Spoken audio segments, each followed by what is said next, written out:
Magandang araw sa inyong lahat. Ako si Abigail, at nais kong ibahagi ang isang kwento na hindi ko kayang itago pa. Isa itong pagsasalamin ng mga pagkatalo at tagumpay ng puso ko, isang pagkukwento ng mga lihim na dahan-dahang sumik sa aking kaluluwa. Siguro madalas tayong natatakot magpahayag ng ating mga nararamdaman, ngunit sa mga pagkakataong tulad nito, hindi ko na kayang pigilan ang nararamdaman ko. Nagsimula ito sa isang tahimik na gabi. Kasama ko si Rex, ang bagong asawa ni Nanay Mira. Sa mga unang araw, hindi ko siya binigyan ng pansin. Malayo ang pagitan ng mga mata ko sa kanya, at hindi ko rin siya sinusulyapan. Pero hindi ko alam kung anong nangyari, basta ang nararamdaman ko ay unti-unting tumitindi. Ang mga simpleng galaw niya, ang mabilis na pagsulyap, ang mahinang ngiti, ang mga iyon, may kakaibang lakas na hindi ko kayang ipaliwanag. Parang may magneto sa pagitan namin, at hindi ko matutuklasan kung paano nagsimula. Bawat galak at sakit ng aking katawan ay nagsasabi ng isang bagay na hindi ko kayang itanggi. Si Rex, bagamat hindi ko alam kung anong nangyayari sa kanya, ay may isang paraan ng pagpaparamdam na mahirap baliwalain. Ang mga sulyap niya na minsang mabilis, minsan naman ay matagal at tila nagpapahiwatig ng mga bagay na hindi ko kayang tanggapin. Hindi ko na kayang magtago pa sa mga mata ni Rex. Kaya naman sa isang gabing magkasama kami, nagtakda ako ng isang desisyon. Tanggapin ko na ang nararamdaman ko. At isusumpa ko sa sarili ko na hindi ko na kayang ipagkait ito. Ang mga gabing iyon, yung mga sandali na magkasama kami sa hapagkubo, tumatak sa aking alaala. May mga pagkakataon na ang mga sulyap niyang iyon ay nagiging matalim na tama sa puso ko. Nais ko sanang magtago, ngunit may kung anong lakas sa katawan ko na nag-uudyok sa akin na magpakatotoo. Kakaibang init ang nararamdaman ko tuwing nandyan siya, at kahit anong gawin ko, hindi ko kayang itago ang nararamdaman kong unti-unting sumabog sa aking mga mata. Hindi ko alam kung paano ko ipaliwanag, pero sa bawat pagdaan ng oras, nararamdaman ko na siya na ang aking hinahanap, kahit na ako'y hindi sigurado kung siya ay ganoon din sa akin. Sa mga araw na magkasama kami, ang bawat salitang binibitawan niya ay parang mga sinadyang himig na tumatagos sa kaluluwa ko. Hindi ko kayang pigilan ang sarili ko. Nang mga oras na iyon, ang katawan ko ay nag-aalab at ang aking isipan ay naguguluhan. Sa bawat simpleng kilos ni Rex, parang may nais siyang iparating. Parang may isang lihim na iniiwasan, ngunit hindi kayang itanggi. Ngunit, sa kabila ng lahat ng nararamdaman ko, alam ko rin na hindi madali ang magpahayag ng aking nararamdaman. Hindi ko alam kung paano tatanggapin ni Rex ang aking confession. Ang bawat segundo na magkasama kami, mas lalong tumitindi ang nararamdaman ko. Ang takot, ang pagkabahala, at ang kaunting saya na nagsusumamo. Hindi ko alam kung anong mangyayari kapag ipahayag ko na ang lihim kong ito. Pero alam ko, sa gabing iyon, hindi ko na kayang magtago pa. Bukas ang aking puso sa lahat ng posibleng mangyari. Kung hindi man tanggapin ni Rex, alam ko na sa loob ko, hindi ko na kayang alisin ang init ng nararamdaman ko. Kung siya man ay magalit o mawalan ng pagtingin sa akin, at least, magiging tapat ako sa aking nararamdaman. Hindi ko na kayang magtago kaya't sa gabing iyon inisip ko, dapat ko na bang isalaysay ang aking may mga gabing hindi ko kayang limutin. Ang mga gabi na magkasama kami ni Rex sa loob ng bahay. Ang mga sulyap niyang hindi ko kayang iwasan. At ang mga pagdampi ng hangin na tila ipinapasa sa aking katawan tuwing siya ay malapit. Isa itong alaala na hindi ko akalain na mangyayari. Pero nangyari. Isa itong pagkakataon na nagbigay sa akin ng bagong pananaw sa kung ano ang ibig sabihin ng tunay na koneksyon. At sa mga gabing iyon, naramdaman ko na may koneksyon kami na hindi kayang putulin ng kahit sino. Isang gabi, pagkatapos ng isang mahabang araw, nag-usap kami sa may gilid ng bahay. Wala akong ibang inisip kundi ang mga pag-uusap namin at ang paraan ng pagtawa niya. Para bang sa bawat tawa niya, may kasamang alingaw-ngaw na tumatago sa aking kaluluwa. May mga oras na tinitingnan ko siya nang hindi ko namamalayan. Hindi ko alam kung paano, pero sa bawat simpleng pagkilos niya, sa bawat pagbabalik tanaw niya sa aking mata, may isang bagay na tila nagpapaalala sa akin na hindi na ito basta-basta. Minsan, may mga pagkakataon na ang tawa namin ay magkasabay at sa mga sandaling iyon, nararamdaman ko na tila ang mundo ay humihinto at kami lamang ang naroroon. May mga pagkakataon, matapos ang isang araw na magkasama kami, nagkakaroon kami ng mga usapan tungkol sa buhay. Hindi ko akalain na sa mga simpleng salita niya, unti-unting nabubuksan ang puso ko. Hindi ko alam kung paano ko ipaliwanag, ngunit ang mga gabing iyon ay may kasamang kahulugan. Isang kahulugang dahan-dahang dumating sa aking isipan. Sa tuwing magkasama kami, nararamdaman ko ang bawat pagdampi ng kanyang kamay sa aking balikat at ang init ng katawan niya na hindi ko kayang iwasan. Para bang may mga kislap sa pagitan namin na hindi kayang itago ng mga mata ko. Minsan, napapansin ko na ang mga mata ni Rex ay hindi ko kayang tiisin. Sa tuwing ang mata niya ay tumitig sa akin, tila nagiging matalim ang bawat sandali. Tila may isang lihim na ibinubulong ang kanyang mga mata at ako'y hindi makapagsalita. Parang may isang apoy na sumik mula sa ilalim ng aking balat. At sa mga gabing iyon, ang puso ko ay naglalakbay sa mga pagnanasa na hindi ko kayang labanan.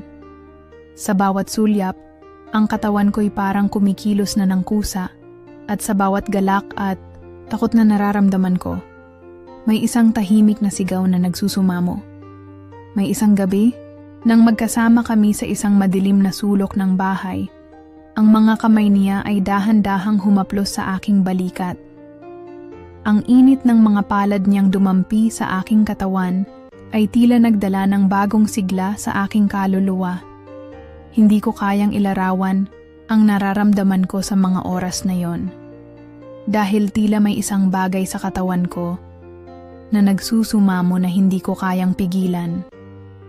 Bawat sandali na magkasama kami, ang mga palad ni Rex ay naglalakbay sa aking balat na may pahiwatig ng isang lihim na hindi ko kayang ipaliwanag. Sa bawat galak na nararamdaman ko, may kasamang takot na baka magkamali ako. Pero sa bawat titig niya, parang natututo akong magpatawad sa sarili ko. Sa mga gabing iyon, ang mga hangin na dumampi sa aking balat ay naging mga paanyaya na hindi ko kayang tanggihan. Sa bawat galak at init na dumating, hindi ko kayang itago ang aking nararamdaman.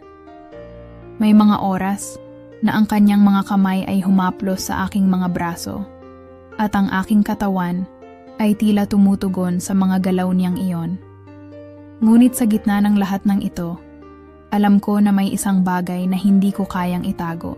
Ang puso ko ay nagsusumamo, ngunit ang isipan ko'y naglalaban. Sa mga gabing iyon, nararamdaman ko na may kislap ng pagnanasa, ngunit may kasamang takot. Hindi ko alam kung paano ko ipapaliwanag ang nararamdaman ko. Ngunit alam ko na may isang bagay na hindi ko kayang iwaksi. Ang init ng mga gabing iyon ay nagsisilbing alaala na kahit anong gawin ko, ang koneksyon namin ni Rex ay hindi na basta-basta. Ito ay nagiging mas malalim, mas malakas, at mas mahirap pigilan. Sa bawat gabing magkasama kami, natutunan ko na ang nararamdaman ko ay hindi basta-basta. Ang mga galak at takot ay nagsanib. At sa bawat sandali, nararamdaman ko na ang puso ko ay unti-unting nahulog. May mga gabi na ang mga kalikasan ng katawan ko ay tila may sarili nilang buhay. At hindi ko na kayang pigilan ang nararamdaman ko. Lahat ng ito ay nag-umpisa nang magsimula kaming maging magkasama sa mas matagal na oras. Hindi ko na kayang iwasan ang mga titig na naglalaman ng mga hindi nasasabing damdamin. Ang mga mata ni Rex ay may kakaibang lakas na nagsasabing may lihim na umaalulong sa kanyang katawan. Sa tuwing magkasama kami, hindi ko alam kung anong nangyayari sa aking sarili. May mga pagkakataong hindi ko kayang gawing normal ang bawat galaw ko. Ang mga sulyap niya, ang mga dahan-dahang paglapit sa akin, at ang mga kilos na tila hindi rin niya kayang ipaliwanag. Hindi ko kayang ipaliwanag, pero sa bawat sandali na magkasama kami, nagiging mas mahirap pigilan ang nararamdaman ko. Sa bawat salitang lumalabas mula sa kanyang mga labi, tila ako ay nasusubok. Pero hindi ko kayang tumanggi. Isang gabi, habang nakaupo kami sa may sala, naramdaman ko ang malamig na hangin na dumampi sa aking balat. Hindi ko alam kung paano siya nakalapit ng ganong kabilis. Pero bago ko pa man magawang mag-isip, ang kamay niya ay humaplos na sa aking likod. Ang init na dulot ng kanyang kamay ay nagbigay sa akin ng kuryente na dumaloy sa aking katawan.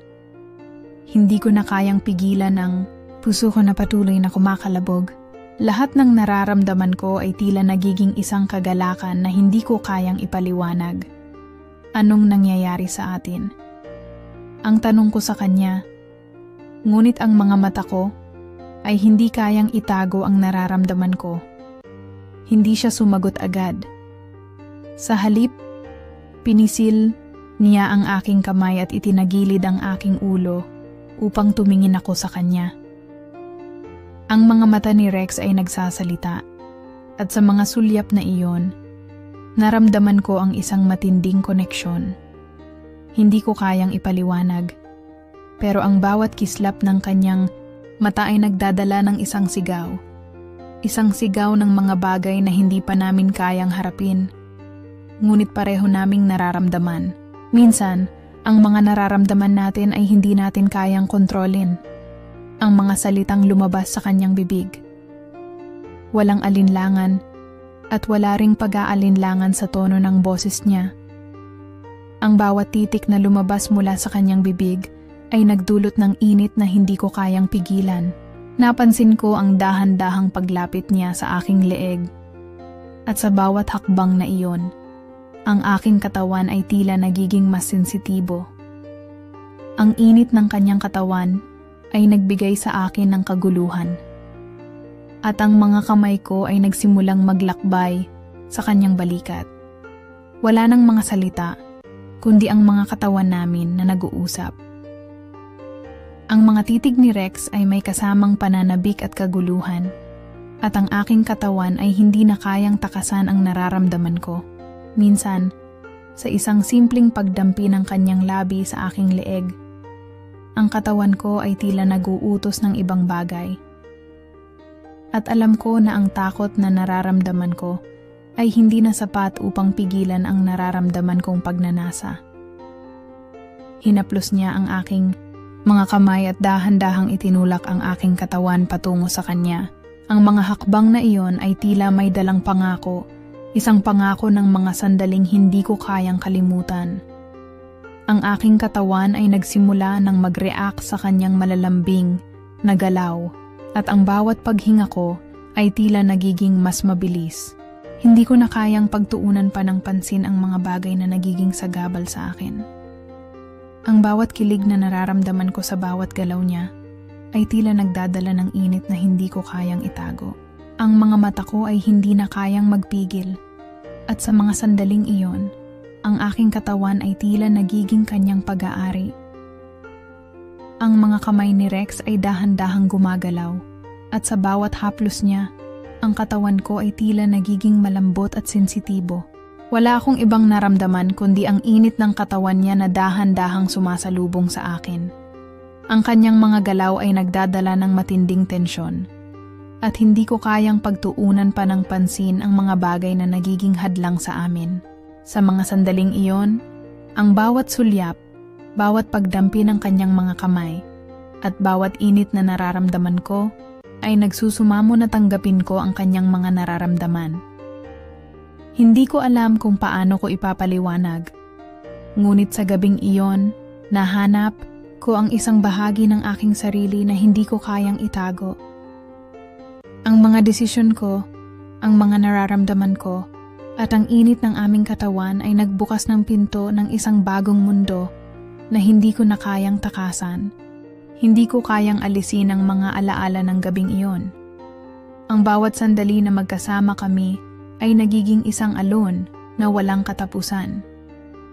Palibhasa'y nakatanim sa aking isipan ang init ng kanyang mga kamay, ang mga sulyap ng mata niyang puno ng pagnanasa, at ang bawat titig na parang nag-aanyaya sa akin na sumunod.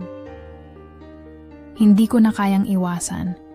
Hindi ko na kayang pigilan pa ang nararamdaman ko. Minsan, may mga pagkakataon na parang ang katawan ko na lang ang nagpapaalpas ng mga hiling. Hindi na ang isip ko. Bawat araw ay nagiging isang pagsubok. Ang bawat minuto na magkasama kami, ang bawat pagkakataon na nagkakasalubong ang mga mata namin, ay tila nagsisilibing mga pangako ng mga bagay na hindi namin kayang ipaliwanag. Sa bawat kisap mata, ang mga galaw ni Rex ay nagiging mas malakas. Hindi ko na kayang pigilan ang bawat dahan-dahang galaw ng katawan ko. Ang mga halakhak niya, ang mga biro, at ang mga simpleng usapan ay napapalitan ng mga hindi inaasahang pagtitig. Mga titig na puno ng hindi natutunang saloobin. Habang naglalakad kami, naramdaman ko ang kanyang presensya na tila nagsisilibing, kuryente na dumadaloy mula sa kanyang katawan papunta sa akin. Hindi ko alam kung paano nagsimula, pero ang katawan ko ay tila hindi ko na kayang kontrolin. Ang bawat sulyap niya ay nagdadala ng kilig. Ang bawat hakbang ay nagiging mas matindi. Hindi ko rin siya kayang layuan. Laging may puwang siya sa aking isip. Bawat nararamdaman ko sa kanya ay tila may pangako ng isang bagay na magbabago sa buhay ko isang araw. Habang nagkakasama kami sa isang sulok ng bahay, hindi ko na kayang itago pa ang nararamdaman ko. Tiningnan ko siya, at sa pagkakataong iyon, nakita ko ang isang pagnanasa sa kanyang mga mata na hindi ko kayang ipaliwanag. Hindi ko na kayang iwasan pa. Hinawakan ko ang kanyang mga kamay at pinisil ng marahan, isang galaw na nagdala ng isang maliit na panginginig sa aking katawan. Tinitigan niya ako, at sa mata ng bawat isa sa amin, alam namin na hindi na kami babalik sa kung ano ang dati. Mahal, ang mga gabing iyon ay may mga tanong na hindi ko kayang sagutin. Pero may mga bagay na hindi na kailangan ng mga salita. Ang bamuyanam, init ng mga galaw niya, ang dahan-dahang paghagod ng kanyang mga kamay sa aking balat, at ang init na bumabalot sa aming katawan ay nagsasalita ng higit pa sa mga salitang hindi namin kayang ipahayag. Ang puso ko ay kumakabog ng mas mabilis, at ang bawat tibok nito ay tila may kasamang takot at pananabik. Ang katawan ko ay parang nagiging sunod-sunuran sa mga galaw ni Rex. Kung saan siya pupunta, naroroon ako. Kung paano siya humakbang, sumasalamin sa bawat galaw ko. Hindi ko alam kung anong nangyayari, pero sa bawat gabing magkasama kami, ang nararamdaman ko ay tumitindi. Hindi ko na kayang iwasan ang pagiging malapit sa kanya. Ang mga simpleng galak ng bawat pagdampi, bawat sulyap, at bawat sapantaha ay nagiging isang bagay na hindi ko kayang ipaliwanag sa mga salita. Minsan, habang magkasama kami sa isang sulok, ang mga kamay ko ay magaan na dumampi sa kanyang katawan. Hindi ko kayang tanggihan ang nararamdaman ko. Ang kanyang katawan ay nagsisilibing isang salamin na nagre-reflect ng lahat ng aking pinapantasyang hindi ko kayang ipahayag. Ang mga alingaw-ngaw ng aming mga katawan ay nagiging isang sining na wala sa mga mata ng iba. Sa mga sandaling iyon, wala nang ibang mahalaga kundi ang nararamdaman ko. At ang nararamdaman niyang walang hangganang mga kilig na nagpapalit sa mga patak ng pawis sa aming mga katawan. Ang bawat ugnayan namin ay nagiging isang laro at ako'y natututo na tanggapin. So, hindi ko alam kung paano ito magtatapos. Ngunit alam ko na ang bawat minuto ay may kasamang mga bagong damdamin. Ang bawat kilig, bawat halakhak, at bawat damdamin na nararamdaman namin ay tila nagiging isang lihim na daloy ng init sa aming mga katawan. At sa mga gabing iyon, nagiging isang alon na hindi ko kayang. Nasa isang malalim na pagninilay ako nang magsimula akong mag-isip tungkol sa mga nangyari. Hindi ko alam kung paano ko dapat haharapin ang mga nararamdaman ko. Ang init ng aming mga pagkikita, ang magkahalong kaligayahan at kaba, ay nagsimula nang magdulot ng mga tanong na hindi ko kayang sagutin agad. May mga bagay sa buhay na hindi madaling tanggapin at sa bawat sandali, may mga kilos at desisyon na may mga epekto sa hinaharap. Habang nakaupo ako sa aking kwarto, nagsimulang magbalik sa aking alaala ang mga huling araw. Ang bawat pagkikita namin ni Rex ay puno ng mga lihim, mga hindi ipinapakita sa iba. Sa mga gabing magkasama kami, tila ang mundo ay nagiging mas mabigat, mas mahirap iwasan. Ngunit, sa kabila ng lahat ng iyon, mayroong isang bahagi ng aking puso na nagsasabing, hindi ito dapat mangyari. Hindi ko alam kung ano ang pipiliin ko, kung ano ang tamang desisyon na dapat gawin.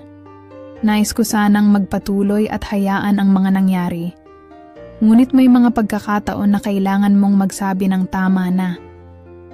Ang bawat pagkikita namin ni Rex ay nagiging isang pagsubok sa aking prinsipyo. Hindi ko na kayang pigilan ang mga nararamdaman ko, pero alam kong may mga limitasyon ang lahat ng ito.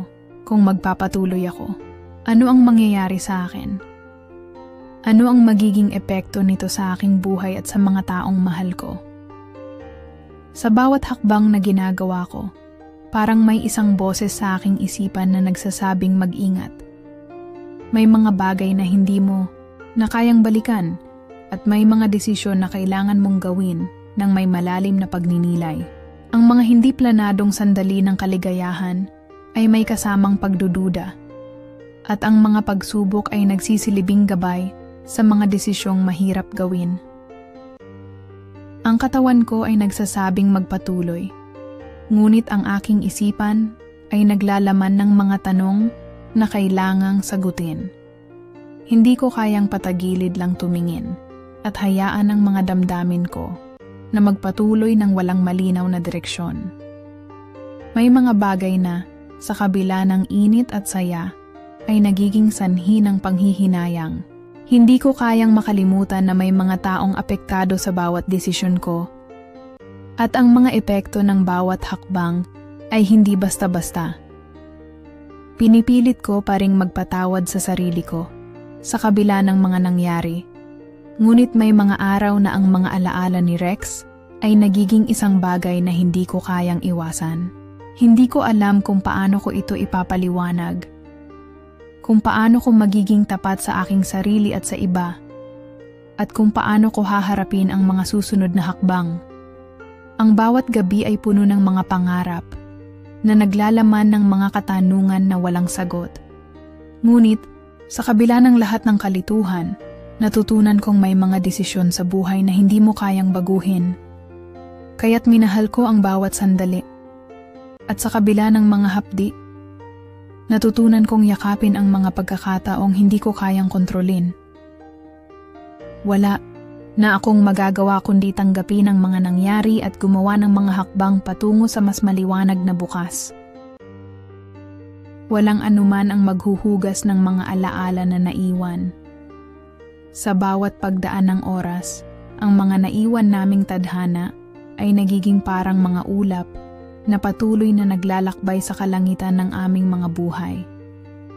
Ngunit, habang sinusubukan kong magpatuloy, may isang bagay na dumating na nagbago ng lahat. Isa itong lihim na hindi ko inaasahan. Isang pagtuklas na nagsilbing susi sa mga tanong na nagbabadya sa akin. Habang ako ay naglalakad sa kalsadang pabalik sa bahay, ang mga pakiramdam ko ay tila magaan. Ngunit sa isang kisap mata, parang may isang mabigat na bagay na tumama sa dibdib ko. Si Rex, hindi lang siya ang aking nagiging sentro ng mga alaala. Ang bawat sulyap niya, ang mga salita, at ang mga nangyaring magkasama kami ay nagiging hindi lang isang simpleng lihim, kundi isang pusong umaasa na hindi ko kayang balewalain. Hindi ko na kayang magsinungaling pa sa sarili ko. Ngunit ang mga susunod na araw ay magdadala ng isang bagong banta, at ang lihim ni Rex ay magbubukas ng mga pintuan na hindi ko kayang isara. Hindi ko alam kung paano ko natuklasan, pero may mga bagay na talagang mahirap itago. Ang pagkakaroon ng mga tahimik na gabi ay nagbigay sa akin ng pagkakataon na makinig sa mga bulong ng aking isipan. Isa sa mga gabing iyon, ang aking puso ay hindi matigil. At isang umaga, ang mga piraso ng nakaraan ay nagdulot ng mga sagot sa mga tanong ko. Na hindi ko lang pala ako ang may tinatagong lihim. Si Rex, ang bagong asawa ni Nanay Myra, ay may mas malalim pang mga sikreto kaysa sa iniisip ko. Ang pagkatuklas ng bagong hiwaga ay nagdulot sa akin ng mas matinding kalituhan kaysa sa dati. Sa isang gabi ng mga sulyap at panandali ang titig, sa isang maliit na tanong na hindi ko inaasahan, natuklasan ko na si Rex ay may ibang layunin sa likod ng lahat ng mga nangyari. Ang nararamdaman ko ay hindi na lamang isang pagnanasa o isang lihim na tumataas sa katawan ko, kundi isang komplikadong pagnanasa na nagsasangkot ng mga pananaw na hindi ko kayang tanggapin. Ang matinding pagsabog ng emosyon na iyon ay dumating nang hindi ko inaasahan. Sa mga gabing magkasama kami, may mga pahiwatig ng ibang motibo sa bawat galaw, sa bawat sulyap. Ang mga ngiti ni Rex ay hindi lang mga pag-smile na simpleng kagandahan. Ang mga iyon ay may mga tinging nagsasabing may higit pa siyang kayang itago. Ang pakiramdam na hindi ko kayang takasan ay nagbigay daan sa mga tanong na, sa huli, ay naging sagot na ikinubli niya sa akin. Habang iniisip ko ito, ang kanyang mga titig, na dati ay naging isang lihim na iniwasan ko, ngayon ay nagiging isang palaisipan na hindi ko kayang tanggapin. May bago na akong pagkakaintindi sa kanya, at sa mga sagot na natuklasan ko, naisip ko na baka hindi ito tapos. Lahat ng nangyari, mga sulyap, mga galak, at mga pagkatalo, ay naging bahagi ng isang mas malalim na kwento, isang kwento na hindi ko kayang tapusin nang hindi alam ang kabuuan. Sa bawat hakbang ko patungo sa kabila ng landas, ang mga tanong na sumasakit sa aking dibdib ay patuloy na sumusunod. Hindi ko alam kung paano ko haharapin ang lahat ng ito, ngunit alam ko na kailangan kong magdesisyon. Hindi ko kayang baliwalain ang nararamdaman ko, at hindi ko kayang gawing kasing dali ng pag-aalis ng lahat ng mga alalahanin sa isang iglap. Ang bawat sandali ay may kasamang bagong pagninilay. At sa bawat ulit ng mga sulyap ni Rex, lumalalim ang bawat galit at pagnanasa na noon lang ako nagsimulang maunawaan. Ang paghaharap sa kanya ay hindi kasing dali ng pag-usap ng mga salita. Habang ako ay magkasama sa kanyang presensya, may mga iniiwasan akong tanong na tila nagsusumamo na malaman ko. Ang bawat galaw ni Rex ay may kasamang pahiwatig na siya rin ay naguguluhan. Hindi ko alam kung paano ko hihilahin ang mga piraso ng pusong ito na nalilito. Ngunit sa huling pagtatangka, napagtanto ko na wala ng ibang paraan kundi ang harapin siya ng buo. Ang lahat ng takot, mga pagdududa, at ang mga lihim na natutunan ko. Habang kami ay magkasama sa isang gabi ng tapat na pag-uusap, hindi ko alam kung paano ko sisimulan ang pag-uusap tungkol sa lahat ng mga nangyari. Wala akong tiyak na sagot, ngunit naramdaman ko ang isang pagpapatawad na nagmumula sa kanyang mga mata. Hindi ko na kayang itago pa ang nararamdaman ko, kaya't ang mga salita ay lumabas sa aking mga labi nang hindi ko iniintindi ang mga tanong o kahihinatnan. Rex, hindi ko na kayang magtakip pa, ang sabi ko. Ang mga nararamdaman ko para sa'yo ay hindi ko kayang gawing lihim pa. Hindi ko kayang patagilid lang, habang natututo akong intindihin ang lahat. Ngunit sa pagkakataong iyon, hindi ko alam kung ito ba ay magbabalik sa akin ng kalayaan o magdudulot ng mas matinding pagsubok. Ang mga sagot na naisin ko mula sa kanya ay hindi ganun kadali makuha. Nang magsalita siya, ang mga mata niyang puno ng damdamin ay hindi ko kayang basahin ng buo. Hindi ko alam kung ano ang ibig niyang iparating sa akin. Ngunit sa isang mahabang saglit, nagkatugma kami. Abigail, hindi ko rin kayang magtago pa. Sagot niya. Ang tinig ay may malalim na hinagpis. Sa kabila ng mga salita, sa kabila ng mga natutunang lihim, napagtanto ko na ang lahat ng nangyari sa amin ay nagbigay ng isang matinding pagkakaalam na magpapatuloy sa buhay ko. Hindi ko alam kung paano kami haharapin sa hinaharap.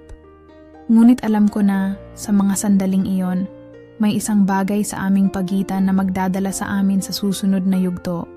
Ang paghihintay sa isang bagong paglalakbay. Hindi na ako nag-atubili pang magtanong. Alam ko na may mga pagkakataon na walang sagot. Ngunit ang bawat pagtingin ni Rex, ang bawat pagkikilos niya, ay nagsasalita ng higit pa sa mga salitang hindi namin masabi. Sa mga gabing iyon, ang tadhana ay tila nagpapaalala na ang bawat hakbang, bagamat puno ng takot at pagkabigo, ay magdadala sa amin habang ang araw ay lumulubog sa kalangitan at ang mga ilaw ng gabi ay nagsisimulang magningning. Naramdaman ko ang isang tahimik na kapayapaan na unti-unting pumapalibot sa amin. Hindi ko na kayang ipaliwanag kung anong klaseng katahimikan ang bumalot sa aming dalawa. Ang lahat ng mga pagdududa, ang takot na matanggalan ng lahat, ay naging bahagi na ng nakaraan. Sa mga sandaling iyon, natutunan ko na minsan, hindi mo na kailangang malaman ang lahat ng sagot. Ang mahalaga ay magpatuloy ka at magtiwala sa puso mo na magdadala sa iyo sa tamang landas. Si Rex, na hindi ko na alam kung paano ko tatawagin, ay umupo sa aking tabi. Hindi kami nag-usap ng matagal, ngunit ang kanyang presensya ay nagsalita ng higit sa anumang salita. Nakatingin ako sa mga mata niyang puno ng kabiguan, ngunit sa ilalim ng lahat ng iyon, nararamdaman ko pa rin ang isang uri ng pagnanasa ng pagkakakilanlan. Sa kanyang mga mata, nakita ko ang pagpapatawad at ang isang pangako na hindi ko alam kung paano ko susundan. Abigail, sabi niya, ang tinig ay may halong hinagpis at pag-asa. Alam ko na mahirap tanggapin ang lahat ng nangyari, ngunit hindi ko alam kung paano ako magpapatawad kung hindi ko muna kayang patawarin ang sarili ko. Tinutulungan mo akong makita ang mas magandang bahagi ng lahat ng ito. Kung may nararamdaman ka pa, hindi ko alam kung anong mangyayari, ngunit umaasa akong magkaayos tayo. Nagkatinginan kami ng tahimik. Tila ba ang lahat ng nangyari ay napunta sa isang lugar kung saan ang kasalanan at pagkatalo ay natutunan naming tanggapin. Hindi namin nais na magmukhang magulo ang mga bagay, ngunit sa mga gabing iyon, natutunan kong may ilang bagay na hindi mo kayang kontrolin. Ang puso ay madalas magpakita ng masalimuot na landas, ngunit sa kabila ng lahat ng kalituhan, ito rin ang magdadala sa iyo sa tunay na kalayaan. Tumango ako, at sa isang mahirap na ngiti, sumagot ako. Siguro nga Rex, hindi ko na kayang magpanggap pa. Minsan, ang mga bagay ay nangyayari nang hindi mo alam kung bakit. Ngunit natutunan kong tanggapin ang lahat ng iyon. Kasama ka man o hindi. Pero salamat Rex. Salamat sa pagbabalik loob. Sa pagpapatawad na hindi ko alam kung kaya ko. Pinahiran niya ang aking luha gamit ang kanyang mga daliri at sa mga simpleng kilos, naramdaman ko ang kanyang malasakit. Ang mga mata niya ay puno ng mga pangarap at takot na unti-unti niyang ipinapahayag sa akin. Natutunan ko na sa mga sandaling iyon, Ang tunay na lakas ay hindi galing sa pagsunod sa takdang daan, kundi sa pagharap sa sariling kahinaan. Naramdaman ko ang isang malamig na hangin na dumampi sa aking balat at sa ilalim ng malamlam na liwanag ng buwan, napagtanto ko na hindi lahat ng bagay ay dapat maliwanagan agad. Minsan, kailangan mong maghintay, tanggapin, at magpatuloy. Hindi ko alam kung ano ang hinaharap para sa amin, ngunit natutunan ko na sa kabila ng lahat ng nangyari, ang mga mahahalagang aral ay natutunan hindi lang sa mga pagtagumpay, kundi lalo na sa mga pagkatalo. Habang naglalakad kami papalayo, magkasunod, walang salita, alam ko na ang tunay na kalayaan ay matatagpuan sa pagpapatawad.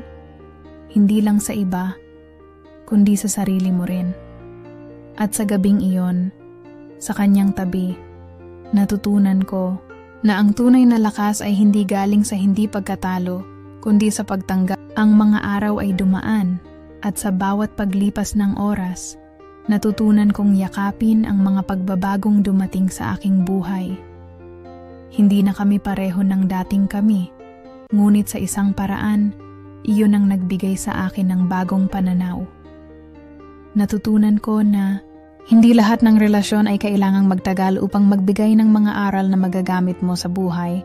Minsan, ang mga sandali na puno ng hinagpis at kalituhan ay nagiging mga pagkakataon para sa paglago at pagbabago. Si Rex ay nagpatuloy sa kanyang landas, at ako naman, nagpatuloy sa buhay ko ng may mas malalim na pag-unawa sa sarili. Hindi ko alam kung ano ang hinaharap, ngunit natutunan kong hindi ko kailangan ng kasiguraduhan upang magpatuloy. Ang bawat hakbang ko ay may mga aral, at sa mga aral na iyon, natutunan kong magpatawad, magpasensya, at higit sa lahat, mahalin ang aking sarili. Naging mas maligaya ako sa bawat araw na lumilipas, kahit na may mga pagkakataong bumabalik ang mga alaala ng nakaraan. Ngunit sa halip na magmukmok, natutunan kong tanggapin ang lahat ng iyon. Lahat ng sakit at kaligayahan, lahat ng pagkatalo at tagumpay. Ang buhay ay hindi palaging makakamtan ayon sa plano mo. Ngunit sa bawat araw, may pagkakataon kang magtakda ng bagong simula. Ang mga relasyon, tulad ng lahat ng bagay, ay may mga pagtatapos. Ngunit hindi ang pagtatapos ang mahalaga, kundi ang mga aral na natutunan mo sa bawat yugto ng iyong buhay. Iyon ang magbibigay ng lakas sa iyo upang magpatuloy at maging mas mabuting tao. Natutunan ko na ang tunay na kahulugan ng pagmamahal ay hindi ang pagtataguyod ng mga pangarap ng iba, kundi ang pagtanggap at pagpapahalaga sa sarili. Ngayon, habang binabaybay ko ang aking landas, alam ko na hindi ko kailangan ng sagot sa lahat ng tanong. Ang bawat araw ay isang bagong pagkakataon upang magsimula muli, upang matuto at magbago.